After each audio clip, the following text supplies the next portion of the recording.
I'm pro-life. And I think if you're pro-life, you need to be pro-life for the whole life, not just part of it. See, it's easy to be pro-life for the 9 months they're in the womb. It's easy. They haven't done anything to disappoint us yet. In the womb, they're perfect. They're perfect. And when they get out, that's when it starts to get complicated. It's more complicated to be pro-life then.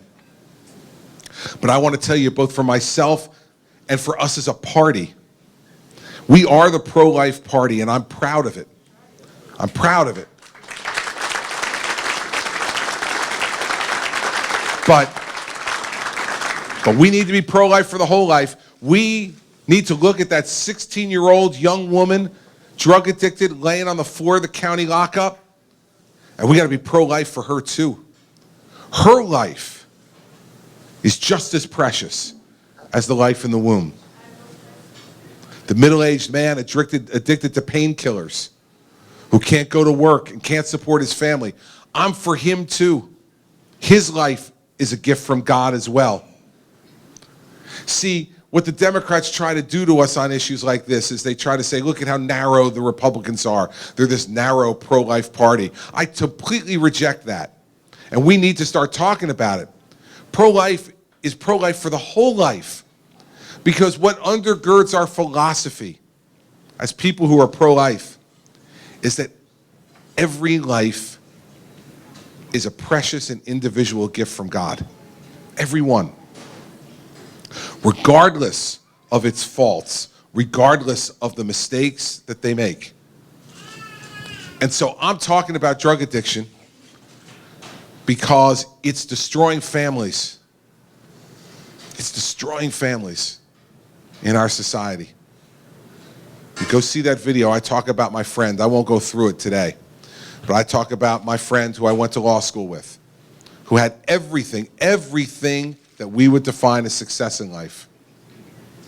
And a year and a half ago, they found him dead in a motel room with an empty quart of vodka and an empty bottle of Percocet. It can happen to anyone. And we need to get to treatment. And by the way, for those of you out there who are just number counters, we need number counters in our life. Remember this, in New Jersey, it costs $49,000 a year to incarcerate someone. It costs $24,000 a year to give them a year of inpatient drug treatment. We can treat 2 people for every person we incarcerate. And if we're successful in treating them, they go back to being productive members of our society, not just good taxpayers, but good moms and dads, and good wives and husbands, and good sisters and brothers. And we can't calculate in numbers what that means to the strength of the fabric of our society, but we know in our heart it means something. And ever since that video has come out, everywhere I've gone since then, I've had people come up to me and tell me their story. I had a couple come up to me outside a town hall meeting in Hanover, New Hampshire, who said they came over to the town hall meeting to thank me for speaking out about this issue. And I said, well, thank you very much. And they said, it's particularly meaningful to us. Our son died a week ago today of a heroin overdose. A week ago. 23 years old. Those parents walked over to that town hall meeting in the throes of their grief to say thank you. Because we're talking about it. The father looked at me and said, keep talking. I don't want my son to have died in vain. The next morning, I had a town hall meeting in Plymouth, New Hampshire. After it was over, a couple came up to me and said, Governor, we're in the 5th year of trying to get our son off of heroin. It dominates every day of our life. We saw your video and we went on the internet to see where you were going to be next.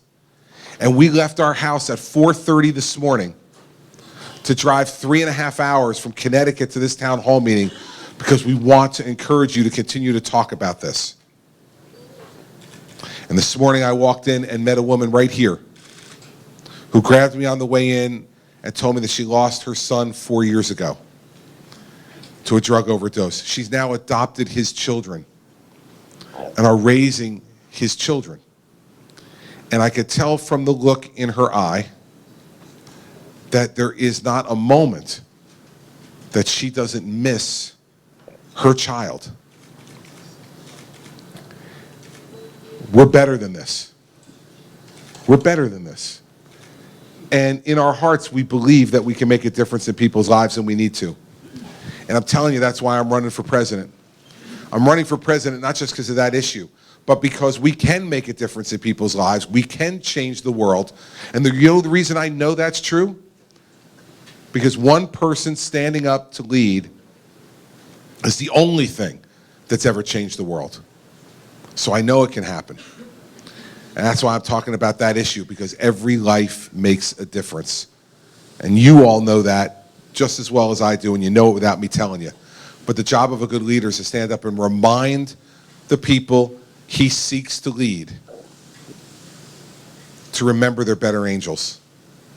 Life puts all kinds of burdens on us, all kinds of distractions, all kinds of hurdles in front of us, but we need to remember our better angels. And our better angels say we reach out to those in trouble and we help them. We help them. And as president, I'm going to talk about this every time I can, because I don't want it to be in the shadows anymore, everybody. I want us to reach out and help each other. That's what a compassionate America does. And that's what a pro-life conservative America does, because we absolutely respect every life.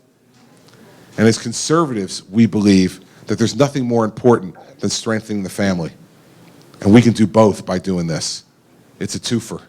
Get very few twofers in life, everybody. We should grab them when we can.